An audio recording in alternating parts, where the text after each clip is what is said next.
Essas ilustrações que vocês estão vendo na tela, elas foram elaboradas para o livro Poesias da Esperança, que foi ilustrado pela nossa entrevistada de hoje, a ilustradora, professora de artes e atriz Mônica Bittencourt. Ela estreou na 27ª Bienal Internacional do Livro de São Paulo como coautora de um livro de poemas escrito pelo pai dela. Então a gente está falando aqui da Mônica, a gente vai conhecer esse trabalho, esse livro de poesias que ela ilustrou e muitos outros trabalhos artísticos dessa nossa entrevistada. Seja muito bem-vinda. Obrigada, é um prazer estar aqui. Obrigada pelo convite. Bom, Mônica, a gente está falando, né, desse livro aqui, né, que acabou de ser lançado, e você ilustra poemas escritos pelo seu pai, né, uma homenagem póstuma. Eu queria que você me explicasse por que você decidiu organizar e publicar. Conta um pouquinho da história desse livro. Tá. Foi assim, quando meu pai morreu, minha mãe pegou esse caderno e falou: olha, seu pai escreveu umas poesias, você pode datilografar para mim, para eu passar para a mãe dele, né? Falei, lógico. A gente fez esse trabalho, datilografei, esquecemos do caderno. Passou. Aí depois de 20 anos, estava com a minha irmã, ela foi para casa, levou o caderno, eu falei, nossa, que caderno é esse? Só que eu já tinha passado por tanta coisa na minha vida que quando eu fui ler essas poesias de novo, elas tiveram outro impacto na minha vida, assim. Eu falei, nossa, eu não posso deixar isso guardado, né? Assim, porque fica guardado, você depois vai acabar esquecendo, né? Então, como que eu faço para essa poesia ser lembrada sempre? Aí eu fui pensando, né? Poderia fazer um livro. Aí surgiu a oportunidade, eu fiz o livro e pensei, por que não desenhar essas poesias como eu fazia quando era criança para o meu pai? Eu sempre desenhava, mostrava para ele, aí ele falava, nossa, legal, incentivava. Então eu quis fazer essa homenagem para ele, fazendo os desenhos das poesias dele. Agora, o seu pai, né? Fala um pouquinho dele, porque quando a gente começa a folhear o livro, pelas ilustrações, a gente vê ali que ele é professor de física, então tem um monte de fórmulas. Fala um pouquinho sobre a pessoa dele, né? Ele gostava de escrever, vocês já sabiam dessa habilidade dele? Fala um pouquinho. Meu pai é da área de exatas, né? Então, dinheiro, né? Aquela coisa de fórmulas, matemáticas, cálculos, mas ele gostava muito de poesia, de ler, e ele tinha uma voz de locutor, de rádio mesmo, né? Então, quando ele pegava uma poesia para interpretar, era maravilhoso. E ele foi dar aula num colégio que a professora de português trocava muito com ele poesia. E isso eu acho que foi incentivando dele colocar para fora as angústias dele, as alegrias, tudo que ele passava. Então tem poesia aí nesse livro que ele fez bem antes. Para mim, com 12 anos, ele me deu uma poesia, né? Então ele escrevia assim em ocasiões, quando morreu meu cachorrinho, já, né? Depois, quando ele ficou doente, aí acho que foi um jeito dele lidar com tudo isso que estava acontecendo na vida dele, né? Essa proximidade da morte. Então foi uma reflexão sobre a vida, sobre a morte, sobre as angústias, sobre os desejos dele. Um jeito de extravasar, né? E a gente percebe também que você organizou, né? São poemas que escritos em 1991. O último poema é de 1983 e é direcionado para você, né? Ali para Mônica. Bom, deve ser para a filha, né? Uhum. Quais foram os critérios para organizar, para ilustrar o livro e para organizar a ordem mesmo dos poemas? Olha, a gente começou com essa coisa do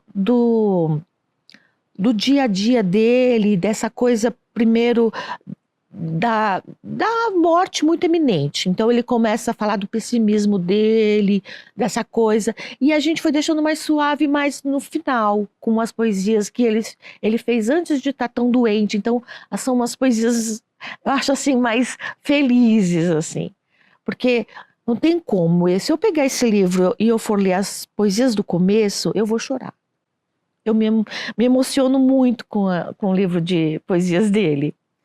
E você falou também que ele era professor, né? Professor de escola e dava aula aqui em Guarulhos, onde? Olha, ele começou, olha que coisa louca, no Conselheiro Crispiniano, como eventual. Eventual. Mas aí depois ele foi para a área dele, ficou um tempão.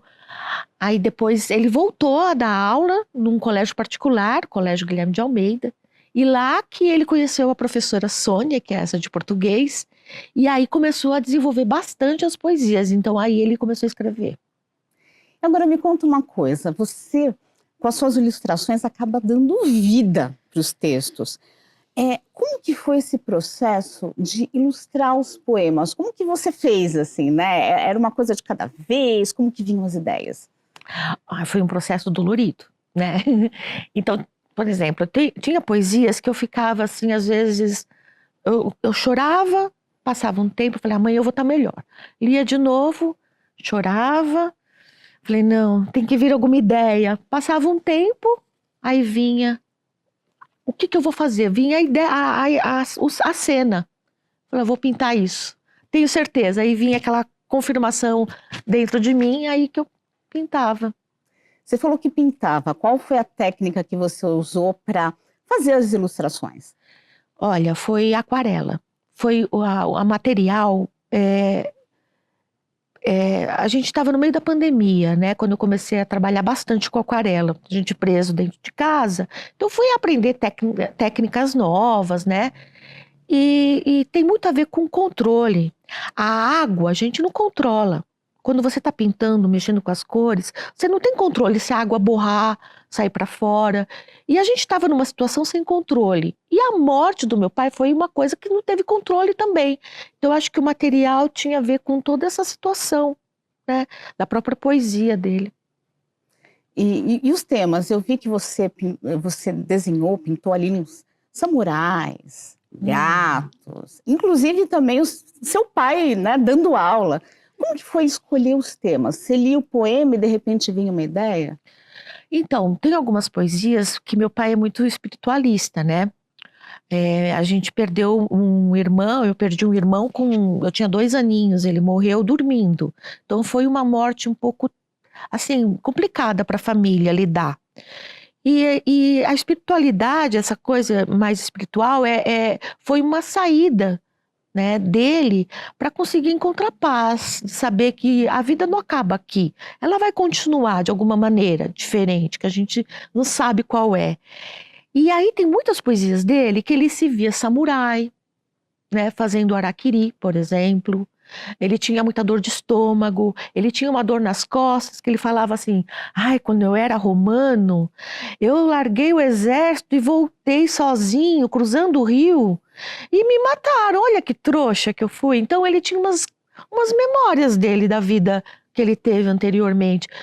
E aí essas memórias estão no livro. E não tem como, né? Na hora que eu tô lendo isso, me veio a imagem dele lá, né? Como soldado, como é, senador, né? Lá de Roma. Então, essas imagens me vinham na minha mente, né? Quando eu lia poesia. Por isso que eu pintei ele desse jeito, né? Então, na verdade, assim, quando a gente vê as ilustrações, elas acabam completando ali a poesia, a gente descobre mais sobre o poeta, não é isso? Como, por exemplo, ele gostava muito de empinar pipa. E quando eu era criança, eu morava ali na frente da Praça Quarto Centenário. Então, quando eu era criança, ele estava sempre empinando pipa. Na verdade, o pipa era meu, só que não, né? E aí a gente ia pra praça. Então, eu lembro muito do meu pai, essa coisa de estar na praça, de estar andando de bicicleta, de estar empinando pipa. E aí essas imagens estão no livro também. E eu percebi que logo no começo do livro tem uma playlist. Eu queria saber se aquelas canções, elas conversam com os poemas ou conversam diretamente com o poeta? Diretamente com o poeta.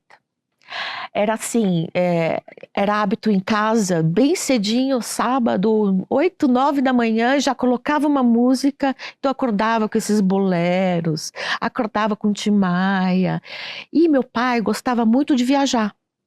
Então eu ficava um mês viajando, então pegava o carro, colocava a barraca de campo em cima e a gente ia sem rumo. Ia para o Rio, ia para o Espírito Santo, ficava acampando nos lugares. E a trilha sonora era Ney Matogrosso, Rita Lee, Tim Maia, todas as que estão na playlist, porque eram músicas que impactaram a nossa infância, né? A gente tá no carro, fica ouvindo. Era a fita naquela época, gente. A fita, aí vira pro outro lado, era um, aí volta para era o outro. A gente ficava memorizando as músicas da viagem. E agora, assim, outra coisa importante, né? Você falou assim que, bom, teu pai gostava de escrever poemas, trocava, né, com a professora Sônia. Algum dia ele falou, assim, que gostaria de publicar alguma coisa? Ele tinha esse sonho? Não. Eu acho que a poesia para o meu pai era que nem ele diz no livro. Era como se fosse a caixa d'água dele cheia e não tem mais para onde fugir. Aí o ladrão, que é aquela vazão da caixa d'água, que são as poesias para ele. É um jeito de lidar com uma situação que para ele estava difícil. Era praticamente uma terapia, então. Isso. E era, acho que, meio secreta. Tanto que a gente ficou sabendo dessas poesias quando ele morreu. Só que ele deu para mim, né? Ele deu para mim. Ele te deu um recado ali, né? Você viu? Conta para mim, como que foi esse recado? O que significava? Porque, assim, é um pouco difícil de entender o que ele está querendo dizer, mas você pode contar pra gente. Posso. Eu falo demais, né? E eu sou muito prolixa, ele dizia. Explica para falar uma coisa simples. E aí eu acho que essa poesia tem a ver com esse meu lado de falar e o outro bobo amolar, né? De tanto falar ou me colocar, sei lá. E eu acho que você fez também um autorretrato para esse poema. Como é que foi? Quem que você retratou ali? Que fase da sua vida? Que fase da vida da Mônica tá ali? A fase sonhadora. A fase... Ai, nossa, que pergunta! Não, eu acho que é uma sonhadora mesmo. Aquela coisa, né, eu gosto muito do Pescoço, me lembro muito do Modigliani, que eu amo esse artista. O Chagall também eu gosto muito. Então eu coloquei também o meu gosto artístico um pouco nas obras, né? E agora, o trabalho feito, concluído, como é que foi para você, né, estrear, lançar esse livro na Bienal Internacional do Livro de São Paulo, aquele evento enorme, né? E um livro que é significativo também por conta do seu pai, né? Você está lançando em coautoria com ele. Ai, me senti honrada, porque meu pai que me levou lá. Eu sei que as ilustrações, elas têm um valor muito simbólico ali no livro, mas foi meu pai que me levou naquele lugar. Eu não estaria lá se não fossem as poesias dele. E então foi uma honra estar lá e estar vendendo o meu livro e falando do meu livro para as pessoas que estavam passando na Bienal, né? Cabe uma poesia aí na sua bolsa? Aí as pessoas ficavam, quê? Poesia, meu pai que fez, eu que ilustrei. Aí as pessoas iam super curiosas, sabe? Vendeu bastante. Foram 31 anos ali que essas palavras descansaram até se transformarem em livro, né?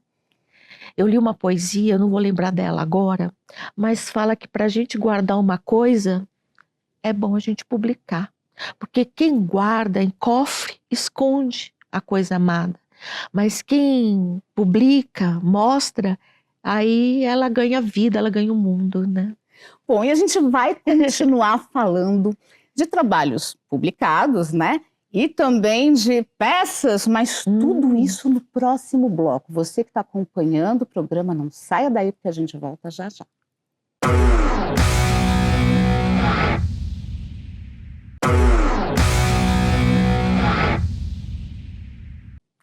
De volta com o Ponto de Vista, eu entrevisto a ilustradora, atriz e professora de artes, Mônica Bittencourt. Mônica, a gente falou, claro, do seu livro recém-lançado, né? Você em coautoria com seu pai, mas você já tem um trabalho um pouco mais antigo como ilustradora, né? aqui desse livro, Educação de Guarulhos, Ressignificando Sua Prática, todos os 3 da editora Quincas, né? Uhum. E aqui você está ilustrando o Adamastor, né? Sim. O Teatro Adamastor. E nesse outro livro, que é Todas Elas em Nós, está ilustrando aqui a capa, uma medusa também, Uhum. incrível. E eu queria que você contasse pra gente como que começou a tua carreira como ilustradora, que você tem formação, você é arquiteta de formação, né? Sim. Enfim, formação em artes, em pedagogia, nossa, é muita formação. Mas como que começou essa carreira de ilustradora? Olha, eu sempre gostei muito de desenhar, né? E o desenho me acompanha. Eu gosto muito do papel, eu gosto muito do grafite, eu gosto do cheiro do papel. E tudo bem, estava sempre desenhando. E eu estava trabalhando com a Miriam, ela é da editora Quincas, né? E ela me fez o convite. Eu falei, não, eu? Como assim? Não, não, um livro? Não, não vou conseguir fazer isso, de jeito nenhum. Ela falou, Mônica, se eu pedir para você fazer qualquer desenho agora, você faz, por que não a capa do livro? Eu falei, tá bom, eu gosto de desafio, né? Eu gosto de ser desafiada. Aí eu falei, vou tentar, né? Se não sair legal.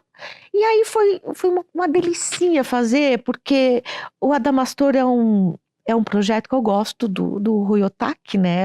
Eu gosto muito desse arquiteto. E a gente estava sempre vivenciando esse espaço, né? Como professora, educadora, e quando a gente usava muito também o teatro na Adamastor, era um lugar assim, quase casa, né? Casa do professor ali. E é um lugar que eu tenho muito carinho. Aí ela falou, eu falei, não, eu faço, vamos tentar. E aí surgiu a ideia de fazer o desenho do Adamastor e ficou muito lindo, eu amei. Eu falei, nossa, eu descobri uma qualidade em mim que eu nem sabia. E aí ela me pediu outra capa de livro, né? Esse foi um desafio maior, porque eu nunca tinha desenhado em ambiente digital, né? Foi a primeira experiência. E eu também amei o resultado, assim, do livro. As cores, né? Para mim, a cor tem que ser muito vibrante, assim, eu vou sempre em busca dessa cor. E foi um desafio, eu adorei fazer esse trabalho. E eu falei, achei mais um nicho aí para mim. Isso foi algo recente? Quantos anos faz que você está trabalhando como ilustradora? Olha, foi depois da pandemia. Depois da pandemia. Foi então algo de poucos anos. É. Agora me conta o início da sua carreira, né? Começou como arquiteta, mas depois você acabou indo para a sala de aula, né? Que parece que é uma coisa de família, né? Teu pai dava aula, tua mãe também, né? Sim, minha mãe dava aula, aposentada, Do quê? de matemática. Os Todo dois mundo de na área de exatas. exatas. E eu fugi. Não, porque eu amo exatas também, gosto muito. Então, deixa eu falar da arquitetura. Eu era uma aluna que adorava matemática, física, química, adorava os 3 e adorava desenhar. Eu falei, que eu vou fazer da minha vida? Eu quero desenhar, alguma coisa tem que ter desenho. Aí eu pensei, eu vou fazer arquitetura, né?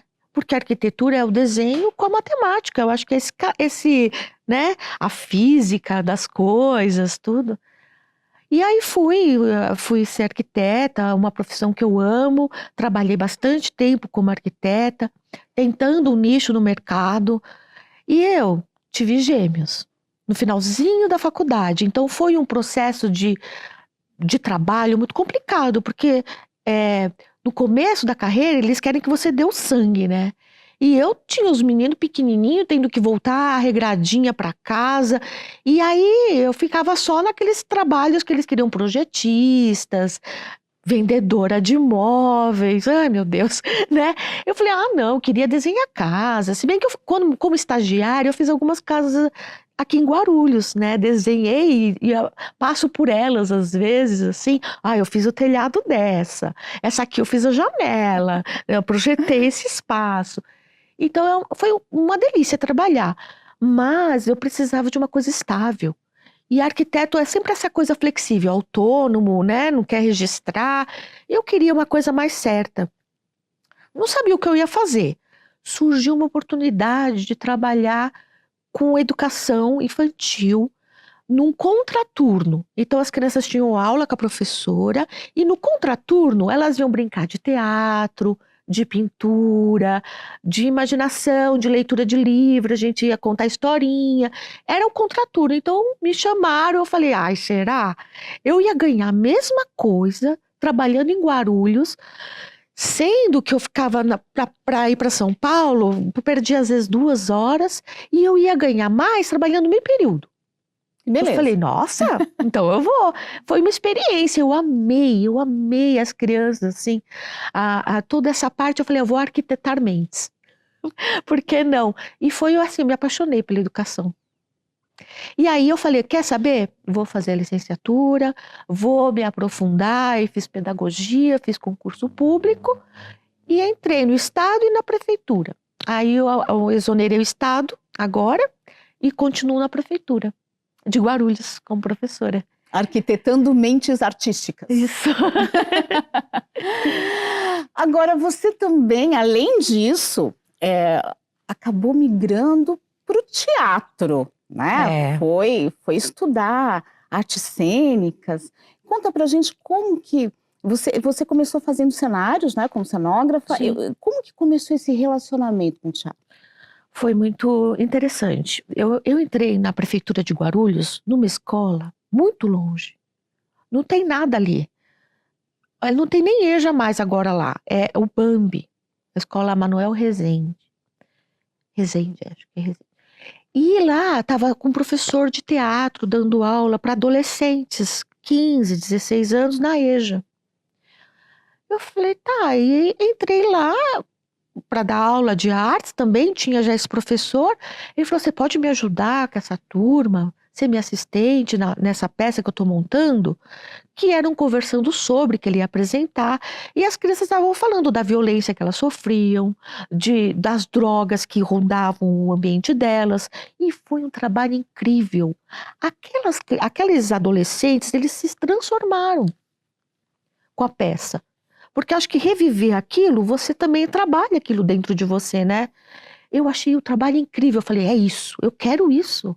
Que ferramenta é essa? Teatro? Eu quero essa ferramenta para mim.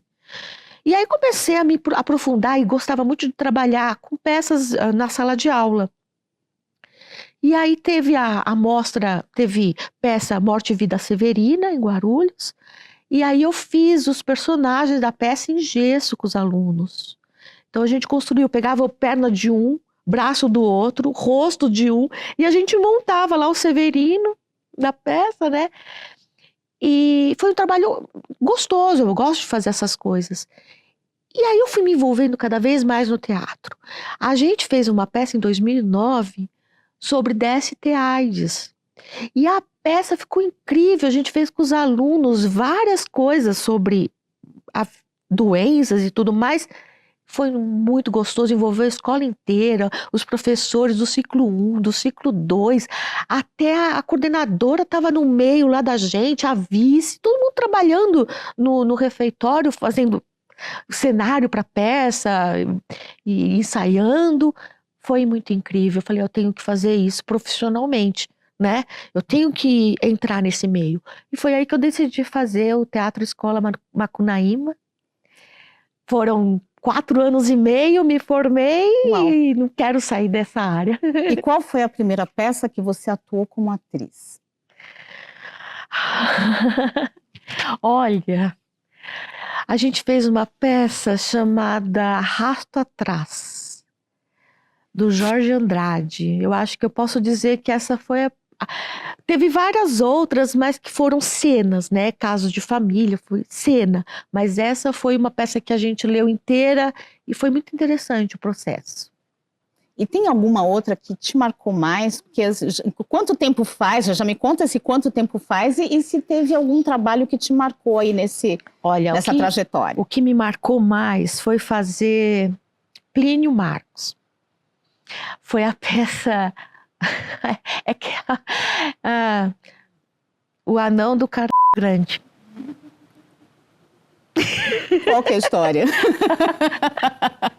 Olha, foi muito legal porque eu era a dona Siloca da peça, que era uma dona da cidade, muito autoritária, e fiquei indignada com o circo lá na cidade. E tinha um leão muito fedido, aquelas pessoas, então eu era um pouco entojada. Só que o mais divertido é que a gente fez 2 Silocas. 2, então foi uma peça assim bem exagerada, até o corpo foi aumentado, a gente era 2 mulheres enormes que rolavam no palco, foi muito interessante, foi com o diretor do Isla Madrasta, que é o Ipojucã Pereira. Que é o grupo ao qual você pertence agora, né? É isso. E quanto tempo faz que você está trabalhando como atriz no teatro? Profissionalmente? Sim. Desde que eu me formei, acho que em 2019 a gente ia começar a fazer uma montagem de uma peça do Lorca, mas aí veio a pandemia, parou tudo, aí a gente fez umas coisas online e agora a gente está montando uma peça sem patrocínio, no suor mesmo. E pelo que você me contou, né, você gosta da questão cômica, né? Eu vi que você foi fazer curso de palhaçaria. Sim. Isso é o que mais realmente te atrai? Por quê? Porque o palhaço, ele é ele mesmo, ele não precisa se esconder, né? Ele é meio desajeitado, meio desajustado. E a vida é isso mesmo, a gente não tá sempre querendo acertar. E às vezes a gente tem que brincar, não pode levar muito as coisas tão a sério, né? E eu gosto dessa coisa leve da palhaçaria.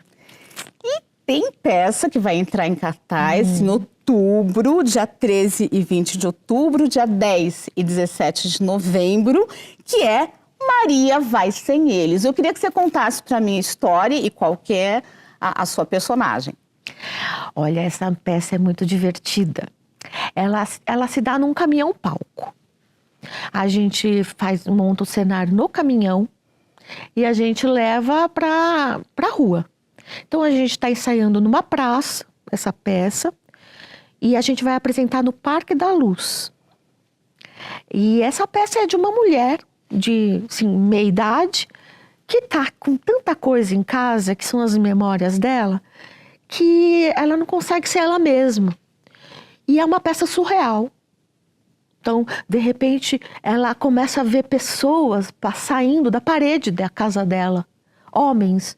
E esses homens vão confrontando ela com a vida, com as coisas, e ela para pensar na vida dela e reorganizar aquele pensamento e dar um rumo para a vida dela, que ela está sem rumo. Não é a Maria vai com as outras, né? Essa não vai com as outras, ela vai sem eles. Tá, e bom, então já pode fazer o convite para quem quiser assistir, né? Sim, Então, por favor, gente, Parque da Luz, 2h da tarde, nos dias 10 e 17 de outubro de 2024 e novembro, dia 10 e 17 de novembro e 13 e 20 de outubro. Isso.